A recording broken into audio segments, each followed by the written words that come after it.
People say there's some truth in every lie. We lie to ourselves every day. How are we doing for tomorrow? Convince ourselves that we're in control. Rehearsal's up!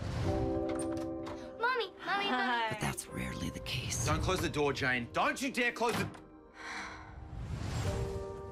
The question is, what do you do when you're no longer shaping your own story?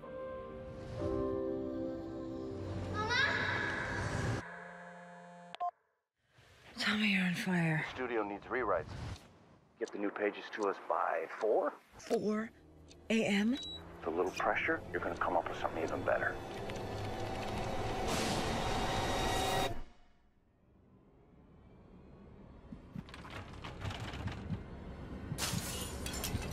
I'm coming, sweetheart. I'm so sorry.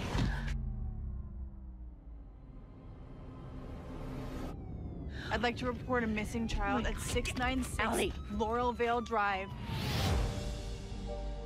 John Bird, robbery homicide. We're gonna find your daughter. Whoever took her must have had a key. Everyone has the key to this house. My nanny, my assistant, my sister, my kid. What about your ex? You got some? I don't know. He's not supposed to.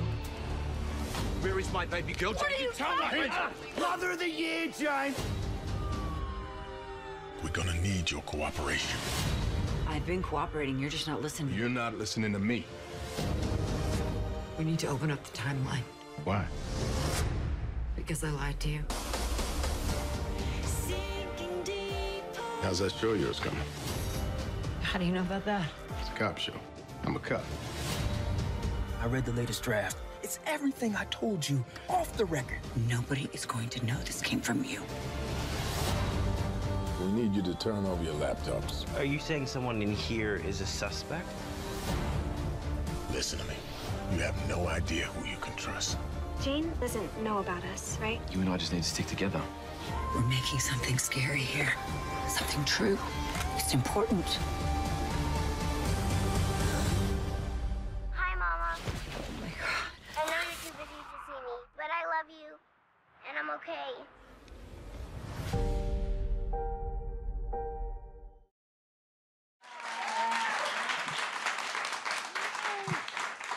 Hey, thanks so much for being here. Thank you for having me. Congratulations on the show. It's fantastic. It's Thank you so much. nothing like anything else that's on TV or network television. Oh, yay. It's dark, it's suspenseful, it goes in directions that you wouldn't expect, and it has an anti-hero at the center, which is really cool. So tell me, what drew you to this? All of the above. All right, interview's done. Thank you so Yes, much. thank Here's you. everybody. You know, there all of those things. I love that she's surprising. I mean, so often I read a script and I know exactly what's going to happen before I get to the next page. Actually, Kevin says it's really annoying watching movies or television with me because I literally go, he did it. Oh, that happened. That's going to happen. I literally finish lines, you know? It's just because I slept with your sister, you know, or whatever. I mean, I always know exactly what's going to happen. And he's always like, how do you know that? So it's an annoying ability. I have a lot of things that I don't do well, just so you know, but that's something that I do well. And when I read this, I was just surprised. Every time, you know, I turned the page, I just had no idea where it was going. I had no idea where she was going specifically. And then, you know, Tassie Cameron is the writer, showrunner, and she's a woman. And the women at Skydance Television is all women that are producing it. And Channing is, you know, the head of ABC. She's a woman. And I feel like, you know, we can't really, you know, I say whine, although I don't think we're whining. I think we're calling attention to the fact that, you know, that women are not in positions of power, and I am in the entertainment business, so I can choose to work for women who are in positions of power, and I could put my money and my talent where my mouth is and walk the walk, you know, not just talk the talk. So that all of those things had a lot to do with it. Does it feel different working on a show that has mostly women, I mean, all women in positions of power running it?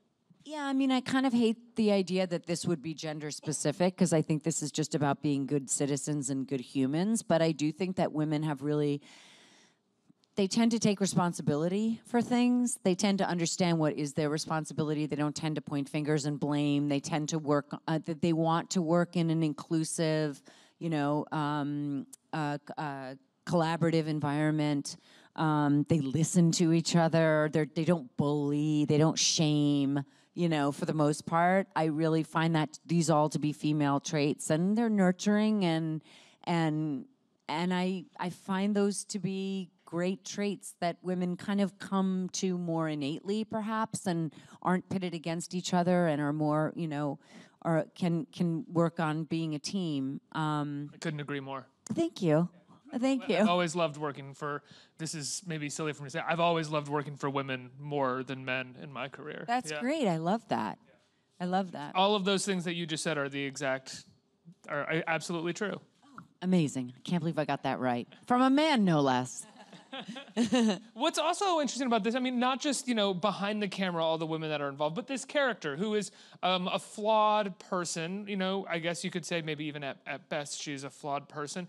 And, you know, I think 10, 15 years ago, it's not even that we wouldn't see a woman at the head of a show. We wouldn't see a flawed woman at the head of the show. Like, do you think you would have seen a character like this 10, 15 years ago, that people would have wanted to tell this story? Well, I mean, the closer was sort of 10 years ago. She was a woman in power. I mean, it was about 8 years ago, maybe 7. But she was a woman in power. She was definitely a flawed woman. But I agree. I know what you're saying. And absolutely. And I think even now we're getting questions like, is she likable? You know, and I'm sort of like, I'm not in the business of, you know, creating likable characters. It's not my job as an actor. It's my job as an actor to play a character. And also, she's a real woman. She's an authentic mother. She's a real person that's struggling and trying to figure it out and screwing up all over the place, like we all are, and trying to do better next time. But yes, I do agree. And even that is, sorry, I don't mean to interrupt, but even that is such an interesting thing to say about a character on television right now. Is like,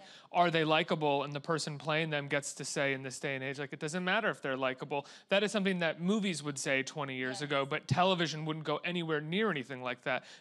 Notice I'm moving it back to 20 years now. Yeah, okay, good. I like that. That's fine. Yeah, I think that's true. So how do you feel about playing, you know, essentially a character that's not necessarily likable all the time? Exciting? I think that she's provocative. I think that you kind of go, God, why does she do the things she does?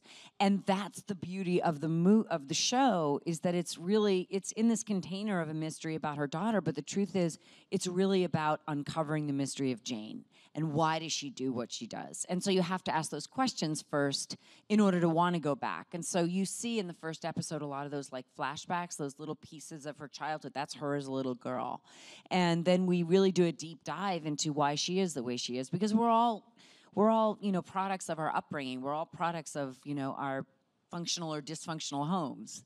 You know, we all, you know, grooves are made, you know, and the way we cope and the way we strategize and the way we conduct ourselves in the world happen through our relationships with our first, you know, bosses, our first gods, which are our parents. So that really was also something that was really interesting to me about the show. Now, she's a TV writer and producer. I'm curious if you based her off of anybody that you worked with, or if she was influenced by any of the people that you've worked with in TV over the course of your career. You know, I feel like the last two shows. I mean, the two shows I'm known for, The Closer and this show. At this point, at least for today, I'm known for it until Brooklyn who knows Nine-Nine. what's going to happen. Brooklyn Nine-Nine, but Brooklyn Nine-Nine was basically like the other side, the female version of the Andre Braugher character. I mean, in my mind. So, but you know. Usually writer-creators make their lead characters, they're them. So I was playing James Duff, even though I was a woman.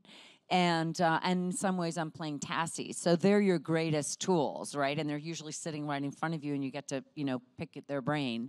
But does Tassie ever have moments where she's watching and she goes, are you doing me right now? Yeah, totally. I mean, I think that she had to do some real soul searching about, you know, what it is that she, you know, was ready. She's Canadian and very, you know, well-mannered and friendly and sweet and you know, seemingly perfect, like all Canadians. No, this is true. That's true about Canadians. Exactly. Any Canadians in the room?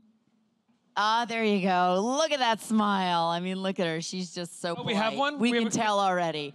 And well-behaved and civil. American, well, anyway, never mind. I don't understand you people, but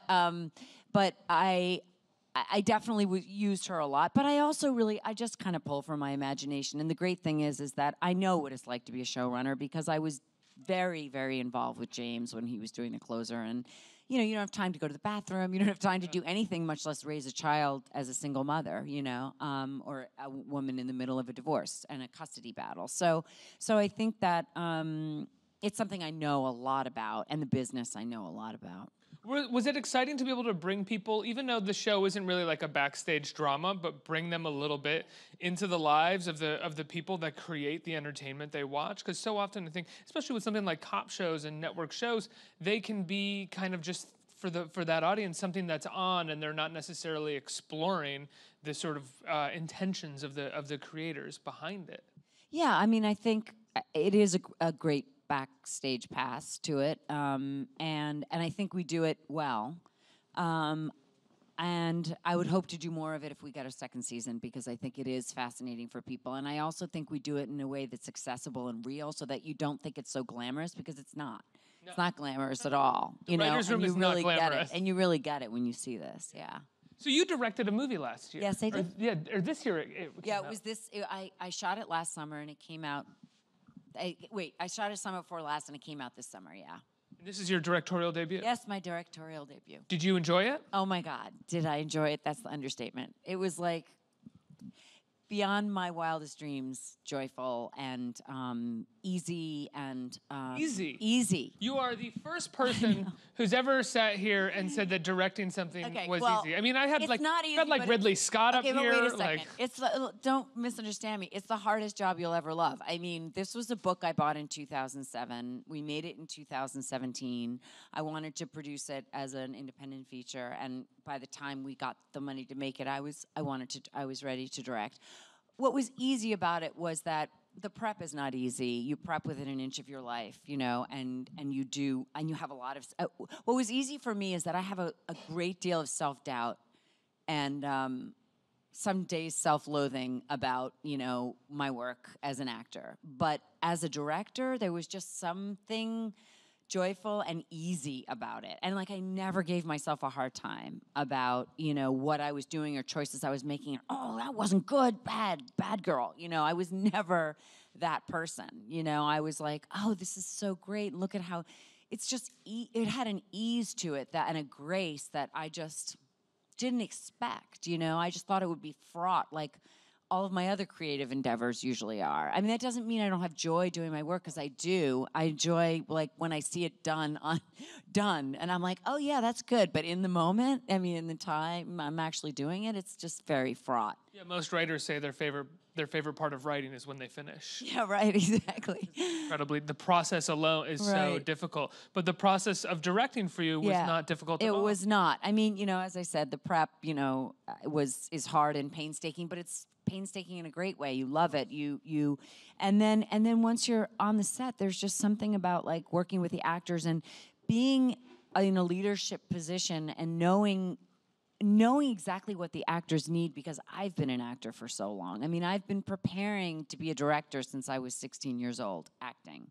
So, how long have you wanted to direct? You know, I haven't. I've always said, you know, never, I'll never do it. But in the last few years, my husband has been really pushy about it. He's like, he directed a film with you, and a couple of films. A couple of them, excuse me. Yeah. Yeah, he directed 2 films that I produced that he directed, and he also directed some closers. Oh wow! And he was like, you so clearly should direct. You should direct, and you have opinions and. You're always sharing them with me, and I'm bored already. Just go ahead and direct something. Maybe we can get her directing. She's got a lot of opinions. She'll share them with you guys. Yeah. Right. Were you nervous stepping in and sharing the opinions? Because even though when someone gets the job as a first-time director, you know, people talk about that moment of calling action for the first time and how much all the like weird confidence it suddenly takes to say action on the set. But that also comes with the confidence in giving your opinion to everybody all the time. Yeah, but you know, I also welcome everybody else's opinion. I mean, to a point. You know, I also welcome like all good ideas. Well, all ideas are welcome here. You know, I have the final idea and I have the final decision, but I want to hear what you have to say, and I'm always interested in what people have to say. I think there's a way to do it where you can get people's opinion and still make your own final one. I don't know. For me, it was, it may change. I mean, that may have been my first like pink cloud moment, but I don't know that it will. I feel like, as I said, I feel like as an actor, I've always seen the piece as a whole and always been like, why are we shooting it this way? Why is that actor playing the scene that way? And actor, it's your job to go, no, exactly. Yeah. Shut up, unless someone asks you your opinion. No, exactly. It's like, any actors out there, that's how you lose your job. Yeah, exactly. I mean, when I was on The Closer, what I would do is if I had a really strong opinion about, how another actor was doing something, I would take the director and go, can I talk to you just for 1 second? And I'd take him like really far away from the set and go, you might want to say this as a suggestion or whatever. And then I would see that they would give the actor a suggestion and it would usually work out really well. So I always felt like I'd be good with actors. I think the big surprise for me was that I had a visual sense and a visual style that I just was not expecting. Well, what you sort of, understood, it seems like, was that over the course of your career, you couldn't shake the whole piece. You weren't the type of actor who could just show up, get your sides, do the scene. And if you're that type of person, it's really hard to shake sort of that innate urge to think about where everything fits in. Exactly, the minutia of it all in order to like make the whole piece. That's why I'm always interested in talking to writers. First of all, like, what are you going for? Like, what do you want to say? And always saying to the director, what do you want to say? Because I need to know, as even if I have a small part, I need to know what it is your big picture is what do you want people to think when they leave the theater? What do you want them to feel? What do you, what genre are we in? I mean, these are questions that I've always been interested in. And now, are you in the process of developing another project to direct? I am, for sure. I have a few things going on, but nothing definite, nothing I can talk about. Nothing we can speak to. Nothing I can talk about, but Ridley Scott. It's funny you mentioned him. No, I'm only kidding. Kind of. A collaboration between the two? No, I'm just begging. I'm just out there begging. No, but I do have I don't think Ridley Scott co-directs. No, but he has a production company. That is true. And he does a lot of things. Yeah. And also, one thing that you wanted to talk about is your work in fighting climate change, right? Yeah. Yeah. What's going on? Well, I mean, a lot going on. I became an environmentalist when I had my first child, and I always say it was sort of a selfish feeling of like, what are we doing? And is this going to get worse? And we need clean water and air, and we need to think about the next generations and the generations to come. And unfortunately, I feel like we had a moment in the 90s. I literally can remember walking along the streets in Manhattan, and there was a Time magazine or a Newsweek article that came out about what is the greenhouse effect, and nobody understood or knew what it was. And they were handing out these things, and I read about it, and I was educating myself anyway. But we had a moment and we didn't do it. We didn't do the things we needed to do. We didn't implement the regulations we needed to implement. And sadly, tragically, we are reaping the, benefits of all this. I mean, look at everyone knows what's happening everywhere, in Puerto Rico, in the Caribbean. I mean, we have climate disasters everywhere. We have environmental refugees, and we need to. It's not a political issue. It's not a polarizing issue. It's happening. It doesn't matter, it's not a right or a left issue. It is the issue. And so there's a million things that we can do. It can feel totally overwhelming. And one of the biggest things that we can do, aside from using public transportation and all the things, oh my God, this lovely lady's like, now I'm falling asleep. Oh my God, I lost her. Okay, but I just want to say. Keep going. I don't care if she falls asleep. No, I know. Wake up. No, well, we're all woken up, right? I mean, like there's 90 degrees outside and we're almost at Halloween, right? Yeah. So, we all know what's happening. So there are things that you can do. First of all, you can vote for people who believe in, regulations. I mean, unfortunately, the new administration is deregulating everything, and that's the devastation of it, because, we're handing everything over to the polluters. So we have to make our voice heard. But one of the ways that I think is an easy way to mitigate the pollution is to think about plastic, because plastic is something that it's a single-use thing. Under the guise of convenience, there's nothing convenient about a single-serve water bottle. It never gets recycled. It's a lie that we recycle plastic. We don't. We don't at all. It ends up in the ocean. It ends up in these giant gyres, these giant like whirlpools the size of Texas. And it ends up in the fish and that it ends you up eat. in the fish that you eat. So the thing is that what can you do? Everything is wrapped in plastic, single servings all the time, you know, in places even like Whole Foods. So you can do is you can really try not to use those things. You shouldn't ever reheat anything in plastic Tupperware anyway. But you make food at home, invest in a stainless steel water bottle, fill your water up from the tap. You know, because it's all tap water anyway, and bring your own bamboo utensils around. I mean, these sound like, oh God, please, who's going to do that? But you know what? It really is so incredibly easy. I have a little stainless steel, a cup right here that I just throw in my bag and use for coffee or whatever. So, because even Starbucks, and if you ask them, they will refill whatever you have. And even at Starbucks, those paper cups are lined with plastic, and they're a carcinogen.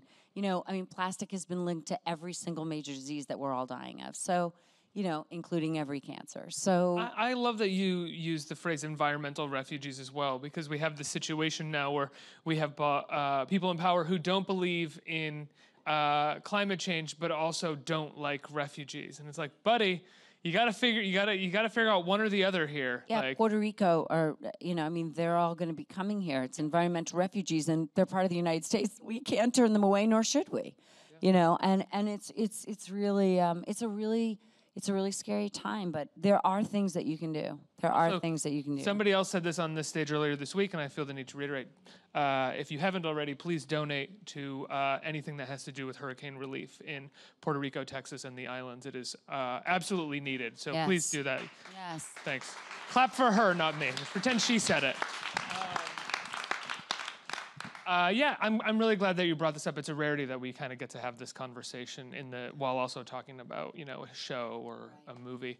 But speaking of which, let's take it back to the show here. It premieres Sunday, October 1st. This Sunday, 10 o'clock. And you guys is it one of those situations where you finished shooting the whole first season already? We finished shooting the whole first season. I know it's going to happen. Hella. And so will you soon.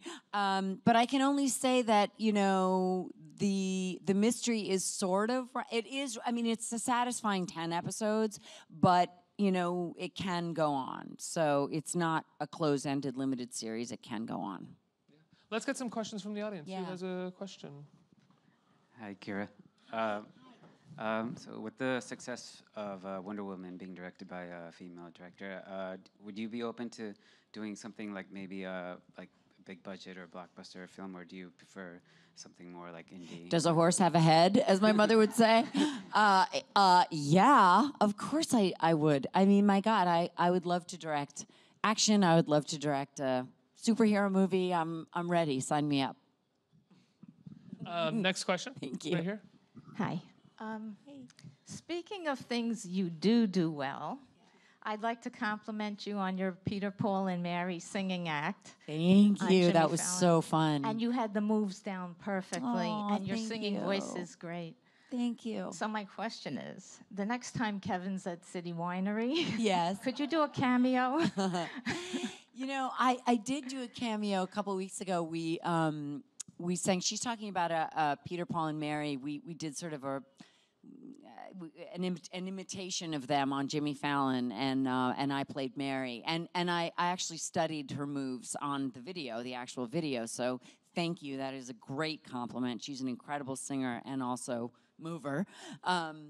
But yes, I surprised him for his birthday this year at the Ram's Head in Annapolis, Maryland, and I sang on stage with him. But you know, I used to sing with him, and then people actually started paying for tickets, and I thought, no, they should probably hear a professional singer, and I'm not one of them. But occasionally, I will get up. Yeah, if they beg me.